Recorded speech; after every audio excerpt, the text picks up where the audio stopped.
حضرت امام مالک کہتے ہیں میں غریب کا بیٹا تھا. اکثر دین پڑھنے والے غریبوں کے بیٹے ہوتے ہیں. امیروں کے بچے ایف ایس سی پڑھتے ہیں, بی ایس سی پڑھتے ہیں, ٹیکنالوجی پڑھتے ہیں. غریبوں کے بچے دین پڑھتے ہیں اور پھر امیروں کو ممبریاں ملتی ہیں. غریبوں کے بچوں کو اللہ ممبر عطا فرماتا ہے, مصلی رسول اللہ دیتا ہے. حضرت سیدنا امام ابو مالک فرماتے ہیں میں غریب کا بیٹا تھا اور میری 6-7 بہنیں, میں اکیلا بھائی تھا. آپ فرماتے ہیں میرے ابا جی فوت ہو گئے. میری امی پکڑ کے مجھے ایک دھوبی کی دکان پہ لے گئی, کہنے لگی اسے کپڑے دھونے کا طریقہ بتا دے, سلیقہ سمجھا دے, یہ بھی ایک چھوٹی سی لانڈری کی دکان کھول لے گا, میری بیٹیوں کا پیٹ پالے گا. دھوبی کہنے لگا ٹھیک ہے, میں 2-3 درہم بھی دوں گا مہینے کے, اور جب کام سیکھ جائے گا تو تنخواہ بڑھ جائے گی. امام ابو مالک رحمت اللہ علیہ فرماتے ہیں میں بہنوں کے لیے روزی کمانے نکلا, میں بیوہ ماں کے سر پہ بوجھ اتارنے کے لیے نکلا, میں غربت کے عالم میں نکلا. رستے میں امام اعظم کا مدرسہ تھا. فرماتے میں وہاں چمکتے چہرے دیکھتا, لیکن اپنی غربت کو دیکھ کے میں آگے بڑھ جاتا, پریشان ہوتا کہ میں کیسے علم حاصل کروں گا. آپ فرماتے امام صاحب مجھے اکثر دیکھتے. ایک دن امام اعظم باہر نکلے, مجھے کھڑے ہوئے دیکھا تو قریب بلایا, سینے سے لگایا, ماتھا چوما. کیا نام ہے؟ میں نے کہا ابو مالک میرا نام ہے. کہا تمہیں پڑھنے کا شوق ہے؟ کہا بڑا شوق ہے. کہنے لگے چل آجا پڑھا کر, آجا مدرسے میں پڑھا کر. کہتے میں سارا دن وہاں پڑھتا, گھر سے کام کرنے آتا, سارا دن امام اعظم کے پاس پڑھتا رہتا. مہینہ آیا تو میری اماں کہنے لگی تنخواہ لاؤ. میں نے کہا امی جی تنخواہ تو وہ دے گا جو ڈیوٹی پہ جاتا ہو, میں تو پڑھنے جاتا ہوں. کہتے اماں گھر سے نکلی اور بڑے غصے کے ساتھ نکلی, کہنے لگی مولوی نے میرا بچہ خراب کر دیا, میرا بچہ خراب کر دیا. میں کام پہ بھیجتی تھی, اس نے کس چکر میں ڈال دیا؟ مسلوں سے بھی کبھی پیٹ بھرا ہے, کام بھی تو کرنے چاہیے نا. کہتے امام اعظم کے سامنے کھڑی ہوئی. امام صاحب بڑے امیر کبیر آدمی, اربوں خربوں پتی, اور پھر اتنے بڑے عالم فقیر, سارا بغداد, سارا کوفہ, سارا مصر سلوٹ کرتا ہے. بی بی آئی اور تیل جملے, عورتوں کا طریقہ ہوتا ہے. کہنے لگی مولوی تیری سفید داڑھی, تیرا اتنا نام, تجھے خیال ہی نہیں آیا میں بیوہ عورت ہوں, تو نے میرا بچہ خراب کر ڈالا, میری یتیم بچیاں روٹی کہاں سے کھائیں گی؟ مسلوں سے بھی کبھی پیٹ بھرا ہے؟ کہتی اتنے سخت جملے کہے پر قربان جاؤ امام اعظم سنتے رہے اور مسکراتے رہے. کہنے لگے میری غلطی ہے, میری غلطی ہے, میری غلطی ہے, بی بی بھول گیا تھا, غلطی ہو گئی. بی بی کہتے تیری امام صاحب سنتے رہے. جب غصہ اتر گیا تو کہنے لگے اماں تیرا غصہ اتر گیا ہے؟ اتر گیا ہے. کہنے لگے تیرا بیٹا بڑا نیک ہے, تیرا بیٹا بڑا لائق ہے, تو اسے پڑھنے دے. کہنے لگے چپ کر دے مولوی, یہ پڑھے گا تو میں روٹی کہاں سے کھاؤں گی؟ امام صاحب کہنے لگے مجھے بتائے گی تیرے گھر کا خرچہ کتنا ہے؟ اس نے ایک لفظ پہ 3 دینار کا, ایک روایت ایسے بھی لکھی ہے بزرگوں نے, کہنے لگی 40 درہم ہے. اور اماں کہتی میں نے جان بوجھ کے زیادہ بتائے, حالانکہ میں کناب کا خرچہ کرتی تھی, لیکن جب کھلا ڈلا کرے تو وہ والا خرچہ بتایا. میں نے کہا 40 درہم خرچہ ہے, تو دے گا؟ تو کہتے امام اعظم کہنے لگے اماں تجھے لینے نہیں آنا پڑے گا, پہلی سے پہلے تیرے گھر میں پہنچ جایا کریں گے, یکم سے پہلے آئیں گے. او بھائیو کہاں استاد ملتے ہیں, کہاں استاد ملتے ہیں, کہاں وہ لوگ ملتے ہیں جو دعائیں مانگتے, التجائے کرتے, پیار کرتے. گزر گیا وہ دور, اب تو سوٹ لینے کا دور ہے, مٹھائیاں لینے کا دور ہے, ہاتھ ڈلوانے کا دور آیا ہے. اب کون پوچھتا ہے؟ اب تو پوچھتے ہیں تو میرے لیے کیا لایا ہے. حضرت سیدنا امام اعظم ابو حنیفہ رحمت اللہ علیہ 1 دن نہیں, 2 دن نہیں, 4 دن نہیں, 5 مہینے نہیں, 20 سال تک, کہنا آسان, بولنا آسان, سننا آسان, 20 سال تک امام ابو مالک کے گھر میں خرچہ دیتے رہے, وہ پڑھتے رہے. اماں کہنے لگی تو میرے بیٹے کو لگا تو لیا ہے, تو پڑھ کے بنے گا کیا؟ حضرت امام اعظم فرمانے لگے بادشاہوں کے تخت پر بیٹھ کر بادشاہوں کے ساتھ کھانے کھایا کرے گا, ان کے ساتھ بیٹھ کے حلوہ کھائے گا, وقت آئے گا وہ دیکھے گی. کہتے ہیں میرے امام انتقال کر گئے, وقت بیت گیا. ہارون رشید نے مجھے بلایا بغداد میں اور کہا میں آپ کو چیف جسٹس بنانے لگا ہوں. کہتے ہیں میں خوشی سے سجدے کرنے لگا, میں چیف جسٹس بنا. میں نے اپنی اماں کو خط لکھا کہ اماں بغداد آ جا, تیرے بیٹے کو اللہ نے بڑی شان عطا کر دی ہے. فرماتے ہیں ہارون رشید کی بیوی بڑی اولیاء کی, علماء کی بڑی فرما بردار تھی, محبت کرنے والی تھی. اس نے حلوہ بنا کے بھیجا, کھانا بنا کے بھیجا. ہارون رشید تخت پہ بیٹھ کے کھانے لگا تو کہنے لگا امام صاحب آپ بھی یہیں آ جائیں میرے ساتھ. کہتے ایک کونے میں وہ بیٹھ گیا, ایک میں بیٹھ گیا, بیچ میں کھانا رکھ لیا. اتنی دیر میں میری اماں بھی پہنچ گئی. 2 لقمے کھائے تھے کہ اماں آ گئی. جب اماں نے مجھے تخت پہ بیٹھے دیکھا, ایک یتیم, ایک لوارث, ایک بن باپ کا بچہ, وہ کل تک جو بہنوں کے لیے 4 دینار نہیں لا سکتا تھا، تخت پہ بیٹھ کے جب روٹی کھاتے دیکھا تو اماں تڑپ گئی، روئی، چیخیں ماری۔ میں نے کہا اماں کیا ہوا؟ کہنے لگی بیٹا مجھے تیرا استاد یاد آ گیا ہے، اس نے کئی سال پہلے کہا تھا اسے دین کا علم پڑھنے دے، اسے فقیہ بننے دے، یہ بہت آگے جائے گا۔ دیکھ آج اللہ نے تجھے کتنی شان عطا کی ہے۔ کہا بیٹا یہ کمال تیرا نہیں، یہ امام اعظم ابو حنیفہ کا کمال ہے، یہ ان کا کمال ہے جنہوں نے تمہیں یہاں تک پہنچایا۔ میرے بھائی اپنی پوری زندگی حضرت امام اعظم ابو حنیفہ نے۔ آج تو اساتذہ کرام، اساتذہ مجھ سے ایک ٹیچر کہنے لگے حضرت جی دل نہیں لگتا، بے سکونی سی ہے، کچھ بتلائیں۔ تو میں نے کہا کلاس میں کوئی یتیم بچہ ڈھونڈ لیں، کوئی لاوارث بچہ ڈھونڈیں، اس کی وردی اپنے ذمہ لے لیں، کتابیں اپنے ذمہ لے لیں، اس کا خرچہ اپنے ذمہ لے لیں، روز جیب میں ٹافیاں ڈال کے جایا کرے کہ غریب کو دینی ہے۔ پر میں 2 مہینے یہ والا وظیفہ بھی پڑھ کے دیکھے، اللہ آپ کو سکون عطا کرے گا۔ یہ بھی کہنے لگے بڑی ٹھنڈک ہوئی ہے، بڑا سکون ملا ہے، بڑی تابعداری۔ میں نے کہا آپ لفظوں سے سکون چاہتے ہیں، وہ لوگ خدمت کر کے سکون لیتے تھے۔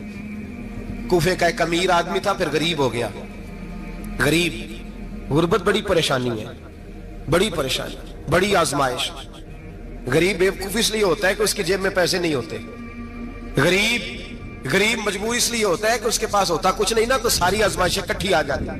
غریب آدمی تھا، محنت مزدوری کرتا لیکن پوری نہ ہوتی۔ وہ کہتا ایک دن گلی میں ککڑی بیچنے والا آیا، تو میری ایک بیٹی تھی چھوٹی سی، باقی بچے بڑے تھے، چھوٹی ضد کرنے لگی، کہنے لگی ککڑی کھانی ہے، ککڑی۔ کہتے میں پریشان ہو گیا، دل ٹوٹ گیا، بیٹی نے سوال کیا ہے۔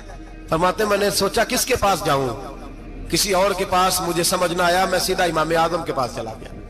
یہ شخص ہے جو مجھے دے گا بھی اور میرا پردہ بھی رکھے گا، مجھے دے گا بھی اور میرا، بولیے، میرا یہ پردہ بھی رکھے گا، یہ رسوا نہیں کرے گا، یہ فوٹو نہیں کھچائے گا، یہ فوٹو کھچا کے پہلے دن فیس بک پہ نہیں لگائے گا کہ میں غریبوں میں تھیلے بانٹ رہا ہوں، یہ اسی وقت اخبار والوں کو نہیں بلائے گا ایک تھیلا اور 6 اخباروں میں تصویریں، یہ اس طرح نہیں خیرات دے گا۔ حضرت امام اعظم کے پاس گیا تو فرماتے رش بہت زیادہ تھا، میں امام صاحب سے بات ہی نہ کر سکا، واپس آ گیا۔ امام صاحب نے بندہ بھیجا، فرمایا پتہ کر یہ بندہ کسی ضرورت کے لیے آیا تھا، رش کی وجہ سے بات نہیں کر پایا۔ کہتے واپس میرے پیچھے بندہ بھیجا، وہ میرے گھر تک آیا، گھر آ کے اس کو حالات کا پتہ چل گیا، واپس گیا۔ کہتے ہیں 3 تھیلیاں اشرفیوں کی بھر کے امام اعظم لائے اور خود آئے اور رات کے اندھیرے میں آئے اور مجھے تھیلیاں دے کے نا تو میرے آگے ہاتھ باندھ دیے۔ میں نے کہا حضور ہاتھ کیوں باندھتے ہیں؟ آپ فرمانے لگے یار دکھ اس بات کا ہے کہ تو میرا پڑوسی تھا اور تیری غربت کا مجھے پتہ ہی نہیں چلا، تو میرے علاقے کا تھا اور میں نے سوچا ہی نہیں، میرا اپنا تھا مجھے خیال ہی نہیں آیا۔ فرمایا معاف کر دے، میری شکایت نہ کرنا کہ یہ میری طرف توجہ نہیں کرتا۔ علم بھی تھا، عمل کا نور بھی تھا، تقوی کا حسن بھی تھا، غریب کی مدد کا جذبہ بھی تھا۔ آج لوگوں پر مال کا فتنہ سوار ہوتا ہے، سب پر نہیں لیکن زیادہ لوگوں پر۔ جیسے جیسے مال آتا جاتا ہے ویسے ویسے عقل بھی آتی جاتی ہے، ویسے ویسے سیانے بھی ہوتے جاتے ہیں۔ کہتے ہیں وہ بھی کمائے وہ بھی کرے، میں تو ٹیکنیکلی بڑا ہوں، میں عقل مندی، میں بڑی نہ بہن کی فکر رہتی ہے، نہ بھانجوں کی فکر رہتی ہے، نہ رشتہ دار کی فکر رہتی ہے، نہ دائیں بائیں کچھ دیکھتے ہیں۔ لوگ جیسے جیسے پاورفل ہوتے جاتے ہیں، ہٹتے جاتے ہیں، کٹتے جاتے ہیں، امیروں سے گرانے لگتے جاتے ہیں، آگے کی طرف دیکھتے جاتے ہیں۔ امام اعظم ابو حنیفہ رحمت اللہ علیہ نے ساری زندگی پیار کیا، محبت بانٹی، علم، فقاہت، تقوی، روشنی۔ آج لوگوں کو علم ہوتا ہے پر علم کا نور نہیں ہوتا، ہمیں بہت ساری باتوں کا پتہ ہوتا ہے پر وہ باتیں ہمارے لفظوں میں ہوتی ہیں، ہم اس کے حسن سے آگاہ۔ اور اگر میں یہ کہہ دوں کہ ہمیں ان باتوں پر یقین کامل نہیں ہوتا، کہہ رہے ہوتے ہیں، ہم سمجھتے ہیں، بڑی باتیں کرتے ہیں، لیکن ان باتوں کے پیچھے جو عمل کا جذبہ ہے وہ پھیکا ہوتا ہے۔ امام اعظم ابو حنیفہ رحمت اللہ تعالی علیہ جتنے بڑے عالم تھے اتنا ہی بڑا خوف تھا اللہ کا دل، اتنا ہی بڑا خوف تھا۔ ایک آدمی کہتا ہے میں نے امام صاحب سے مسئلہ پوچھنا تھا، میں نے عشاء کی نماز امام صاحب کے پیچھے پڑھی، کتنی لوگ باتیں سنتے ہیں، اس کا اثر کتنا لیتے ہیں، لیکن امام صاحب رحمت اللہ علیہ کا طریقہ کیا تھا؟ کہتے میں نے امام صاحب کے ساتھ نماز پڑھی مسجد میں تو قاری صاحب نے قرآن پڑھا، اذا زلزلت الارض زلزالها واخرجت الارض اثقالها، فرماتے ہیں آخری 2 آیتیں پڑھی، فمن يعمل مثقال ذرة خيرا يره ومن يعمل مثقال ذرة شرا يره۔ اللہ فرماتے ہیں میں قیامت کے دن تیرے ذرے ذرے کا حساب کروں گا، ذرہ برابر نیکی ہوئی تو تیرے سامنے آئی، ذرہ برابر گناہ ہوا تو تیرے کس کے برابر؟ جی وہ کتنا ہوتا ہے؟ ریت کا 1 ذرہ، اس کے برابر بھی گناہ ہوا تو تیرے سامنے، یہ اللہ کہہ دیا ہے، تو ایسا انشاءاللہ ہو کے رہے گا, اللہ ایک دفعہ دکھائے گا. دعا فرمائے اللہ ہمیں معافی عطا فرمائے, اللہ ہم سے درگزر فرمائے, اللہ ہمیں بخشے ہوئے میں شامل فرمائے. یہ آیت امام صاحب نے سنی تو کہتے ہیں میں نمازی سارے چلے گئے تو امام صاحب بیٹھے اور یوں نہ اپنی داڑھی پکڑ لی, چراغ ٹمٹما رہا, کہتے ہیں داڑھی پکڑ لی اور امام صاحب بیٹھے. میں نے کہا کہ کسی محویت کے عالم میں ہے, سوچ میں, چلے میں تھوڑی دیر میں آتا ہوں. کہتے ہیں میں 2 گھنٹے کے بعد آیا تو امام صاحب ایسے بیٹھے ہیں داڑھی پکڑی ہوئی. میں نے کہا ٹھہر کے آتا ہوں. میں پھر 1-1.5 گھنٹے کے بعد گیا تو ویسے بیٹھے. کہتے ہیں تہجد کا وقت ہو گیا, میں مسجد میں گیا تو چراغ ٹمٹمانے لگا, ختم ہونے کے قریب آ گیا. امام صاحب بیٹھے ہیں, اب میں نے دیکھا کہ آنکھیں آنسوؤں سے بھری ہوئی ہیں اور اپنی داڑھی پکڑ کے کھینچ رہے ہیں اور کہتے ہیں یا اللہ تو اگر ذرے ذرے کا حساب لے گا تو ابو حنیفہ تو الجھ جائے گا. اے اللہ تو ذرے ذرے کے بارے میں پوچھے گا تو میں تو نہیں جواب دے سکتا. خدا بندہ اس طرح کر, میرے ان سفید بالوں پہ رحم کھا. اے اللہ میرے بڑھاپے پہ مہربانی فرما, مجھ سے نہ ذرے ذرے کا پوچھنا, میں بڑا کمزور ہوں, میں نہیں جواب دے سکتا. مولا مجھ سے درگزر والا معاملہ کر. کہتے تڑپ رہے امام صاحب. فجر کی اذان ہوئی تو امام صاحب نے دائیں بائیں دیکھا, میں پیچھے کھڑا تھا. میں نے کہا حضور ساری رات ہی گزر گئی, آپ ایک آیت سن کے پریشان رہے اور میں روزانہ 20 تقریریں سنتا ہوں, درجنوں حدیثیں سنتا ہوں, مجھے تو اثر نہیں ہوتا. آپ فرمانے لگے مجھے تیرے معاملے کا نہیں پتا, لیکن مجھے اگر تو نے دیکھ لیا ہے تو کسی کے ساتھ ذکر نہ کرنا مجھے. اور فرمانے لگے پھر تو نیک آدمی ہوگا, تجھے نہیں خیال آتا. تو میں تو جانتا ہوں من آنم کے من دانم, پتہ سارا ہے سردار دو کی دیا نا, میں تو جانتا ہوں نا, مجھے خبر ہے, لہٰذا میں نہیں حساب دے سکتا, تیرا نہیں مجھے پتا. جتنا میرے بھائی علم زیادہ اتنا خوف بھی. حضرت عبداللہ ابن مسعود فرماتے ہیں زیادہ باتیں کرنے والا عالم نہیں ہوتا, اللہ سے زیادہ ڈر جانے والا عالم ہوتا ہے. جو آدمی لمبی چوڑی گفتگو کرے وہ فقیہ نہیں, وہ اللہ سے ڈرنے والا نہیں, بلکہ جس کو وہ بات کرے تو تھوڑی کرے, ڈر کے کرے, خوف کے ساتھ کرے. اللہ کی خشیت جس کے دل میں ہو وہ بڑا عالم ہوتا ہے. حضرت امام اعظم ابو حنیفہ رحمت اللہ علیہ مالدار تھے اور اپنے مال میں سے حصے نکالتے تھے. امام صاحب فرمایا کرتے تھے میں نے چند 1000 درہم رکھ دیے. حضور کس لیے؟ فرمایا لوگوں کو قرضہ دینے کے لیے. نبی پاک صلی اللہ علیہ وسلم نے فرمایا قرضہ لینے والے کو منع کیا ہے, فرمایا قرضہ ایک قید ہے, بغیر مجبوری کے نہ لینا. اب لینے والے بھی احتیاط نہیں کرتے, فٹافٹ قرضے کے پیچھے بھاگتے. بڑی مجبوری ہو تو قرضہ لیں, فرمایا مقروض قیدی ہوتا ہے, قرضہ لینے سے بچو.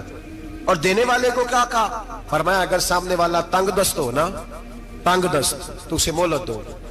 جتنی تم مہلت دو گے اللہ اتنے ہی پیسے روز صدقہ کرنے کا ثواب عطا فرمائے گا. اگر تنگ.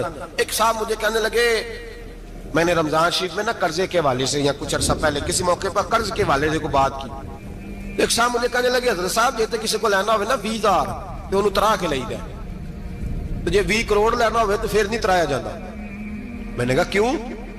کہنے لگے 20,000 والا بندہ ماڑا ہوتا ہے نا, جہاں 20 کروڑ کھا گیا بڑی مگرمچھ ہوتا ہے, انہوں ترایا جا سکتا. وہ دے کے بندے ترلے ہی کر دے چل بھائی کیویں دے سکنا ہے. وہ جو 20,000 والا نا ماڑا بندہ کہتے تو دینے نے کہ تیرا بندوبست کریے, کہتے چوری صاحب جمعرات لے آؤ کسی طریقے. جمعرات ماڑا ہے نا. نبی پاک نے کیا فرمایا؟ حضور نے فرمایا تجھے پتہ چل جائے کہ تنگ دست ہے تو مہلت دے, جتنے دن تو اس سے پیسے نہیں لے گا اتنے پیسے روز صدقہ کرنے کا ثواب دیا جائے. اب لوگ جو تگڑی موٹے مگرمچھ ہیں ان کو مہلت دیتے ہیں, وہ کہتے ہیں جا جتھو لب دے نہیں لے, پھر کہتے ہیں نہیں آپ بتائیں آپ کیسے دے سکتے. اور ماڑا بندہ انہیں 2,000 دینا ہے دکان کا, اس کو دکاندار کہتا ہے کل سائیکل لے کے تب گزرنا, میرے آگے سے اگر پیسے دینے ہیں تو میں نے سائیکل رکھ لینا. ڈرنا چاہیے اللہ پاک. ہمیں پتہ ہوتا ہے سامنے والا غریب ہے, تنگ دست ہے, مجبور ہے, اسے مہلت دینی. امام صاحب کہتے ہیں میں نے کچھ پیسے رکھے ہوئے تھے, پس منظر یہ تھا کہ غریب لوگ آتے ہیں تو میں ان کی مدد کروں گا. امام اعظم ابو حنیفہ نے ایک بندے سے پیسے لینے تھے اور حال یہ تھا کہ آپ دھوپ میں کھڑے تھے, ساتھ اس بندے کا مکان تھا. لوگوں نے کہا حضرت دیوار کے سائے میں ہو جائے. فرمانے لگے اس سے پیسے لینے ہیں, اگر سائے میں کھڑا ہوا تو سود میں شمار ہو جائے گا, میں اس سے فائدہ نہیں لے سکتا. ایک بندے سے قرضہ لینا تھا, وہ آپ کو دیکھ کے گلی اور دوسری گلی میں چلا گیا, رستہ بدل گیا اور چھپ گیا. امام صاحب رونے لگے, کہنے لگے اے اللہ میں اتنا برا ہو گیا ہوں کہ تیرے بندے مجھ سے چھپنے لگے. اس کو ڈھونڈ کے لائے, کیوں چھپتا ہے؟ کہ حضور آپ کے پیسے دینے ہیں. آپ نے فرمایا جا میں نے اللہ کی رضا کے لیے معاف کیے, آج کے بعد چھپنا نہ. اس لیے میں نہیں چاہتا کہ تجھے کوفت ہو, تو میری طرف دیکھ کے چھپنے لگا ہے, میری طرف دیکھ کے. غریب تو بھائی گلیوں میں گھستے پھرتے ہیں کہ کوئی بندہ مل نہ جائے. مقروض آدمی پتہ اس وقت چلتا ہے تب خودکشی کر گیا, پتہ اس وقت چلتا ہے پھر لوگ آتے ہیں اس کے بچوں کو کہتے ہیں فکر نہ کرنا ہم تیرے ساتھ ہیں. اس کے ساتھ ہونا تھا, ان کا سایہ بچ جاتا. اب آئے ہو